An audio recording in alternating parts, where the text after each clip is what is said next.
संदीप, अभिषेक और काली। काली का असली नाम विक्की है, पर सभी उसे काली बोलते हैं। रात के 11 बजे अभिषेक के मामा के लड़के की शादी से अपने घर आ रहे थे। तभी संदीप उन दोनों से बोलता है, यार चलो उस कब्रिस्तान वाले रास्ते से ही चलते हैं। वो रास्ता ज़्यादा शॉर्टकट भी है, नहीं तो मेन रोड से जाएंगे तो बहुत टाइम लग जाएगा। कब्रिस्तान वाला रास्ता शॉर्टकट था।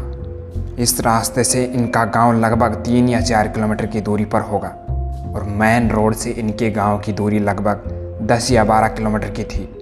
यह तीनों दिन के समय में इसी कब्रिस्तान वाले रास्ते से आए थे। संदीप की बात सुनकर अभिषेक बोलता है, हाँ संदीप सही बोल रहा है तू, उसी रास्ते से चलते हैं। वैसे भी हम तीनों पैदल हैं, अगर मेन रोड से जाएंगे तो सुबह तक गांव पहुंचेंगे। अभिषेक की बात आधे में ही काट कर काली एकदम से बोलता है, अबे तुम दोनों कहीं पागल तो नहीं हो गए हो? इतनी रात को कब्रिस्तान वाले रोड से? ना बाबा ना, मेन रोड से चलेंगे। काली की बात सुनकर वो दोनों काली पर हंसने लगते हैं और हंसते हंसते संदीप बोलता है, क्यों काली, तुझे डर लगता है? अगर तुझे डर लग रहा है तो तू अकेले ही मेन रोड से चला जा। काली समझ गया था कि ये दोनों मेरा मजाक बना रहे हैं और अगर मैंने एक बार फिर यहाँ से जाने को मना करा तो यह दोनों पूरे गांव में सबको बता देंगे और फिर पूरा गांव काली का मजाक बनाएगा। इसलिए काली इस बार हीरो बनते हुए बोलता है, तो चलो अब इसी कब्रिस्तान वाले रास्ते से ही चलेंगे। मैं बस पहले इसलिए बोल रहा था कि कहीं तुम दोनों ना डर जाओ। काली के मान जाने से तीनों उसी कब्रिस्तान वाले रास्ते से जाने लगते हैं। यह तीनों अभी कुछ ही आगे गए होंगे कि तभी संदीप बोलता है, यार थोड़ा रुको, मेरा प्रेशर बन रहा है, मैं 1 मिनट में आया। अभिषेक संदीप की बात सुनकर बोलता है, प्रेशर मतलब? संदीप अभिषेक की बात का जवाब देते हुए बोलता है, प्रेशर मतलब यार 2 नंबर जाना है। अभिषेक संदीप को समझाते हुए बोलता है, भाई यहाँ मत कर, यहाँ सही नहीं है, अभी थोड़ा आगे चलते हैं तब कर लियो। अभिषेक की बात ख़त्म होते ही काली बोलता है, अच्छा बेटा इसलिए आना था तुझे कब्रिस्तान वाले रास्ते से? शादी में तो हाथियों की तरह लगातार खाए जा रहा था और अब प्रेशर बन रहा है। काली की बात सुनकर संदीप चिढ़ते हुए बोलता है, अपनी बकवास बंद कर और जल्दी जल्दी चल, मुझे अब नहीं रहा जा रहा। इतना बोलकर तीनों थोड़ा आगे ही गए होंगे, तभी संदीप अभिषेक के हाथों से पानी की बोतल छीन कर बोलता है, यार मुझसे अब नहीं रहा जा रहा, तुम दोनों 5 मिनट रुको, मैं अभी आया। इतना बोलकर संदीप 2 नंबर के लिए कब्रिस्तान के दूसरे गेट के सामने जो सीढ़ियाँ बनी हुई थी उनमें जाकर 2 नंबर करने के लिए बैठ गया और अभिषेक और काली उधर थोड़ी दूर जाकर टहलने लगते हैं। संदीप को गए पहले 10 मिनट, फिर 15 मिनट और 20 मिनट हो जाते हैं, पर संदीप वापस नहीं आता।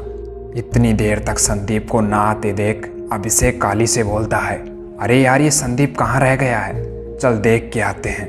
इतना बोलकर अभिषेक और काली संदीप को देखने चले जाते हैं।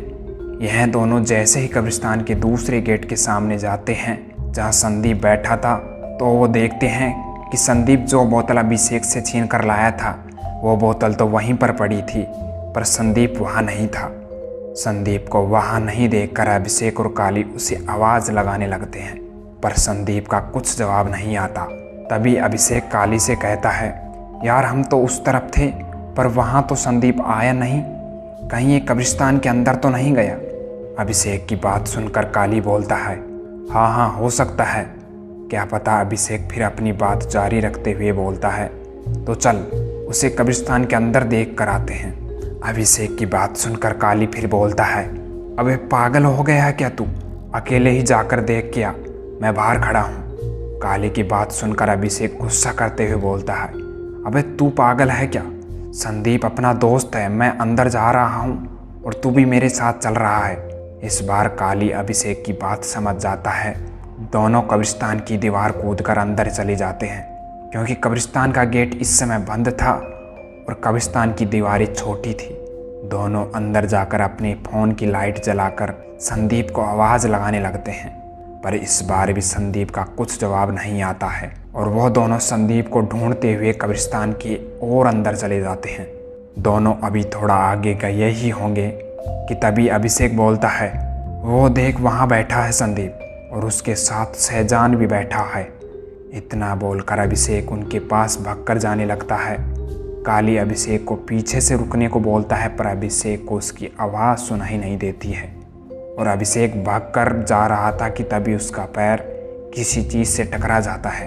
अभिषेक बड़ी जोर से नीचे गिर जाता है, पर अभिषेक तुरंत उठकर खड़ा हो जाता है। उसके खड़े होते ही काली बड़ी जोर से बोलता है, अभिषेक वहाँ मत जाइयो, क्योंकि शहजान 1 हफ्ते पहले ही मर चुका है। पर काली की आवाज़ अभिषेक ने नहीं सुनी और उसके पास जाकर बोलता है, संदीप तू यहाँ बैठा है और हम कब से तुझे ढूंढ रहे हैं। अभिषेक की आवाज़ सुनकर संदीप पीछे मुड़ता है और कहता है, अरे तू भी यहाँ आ गया, चला जा बैठ। और यह तीनों एक कब्र पर भी बैठ जाते हैं।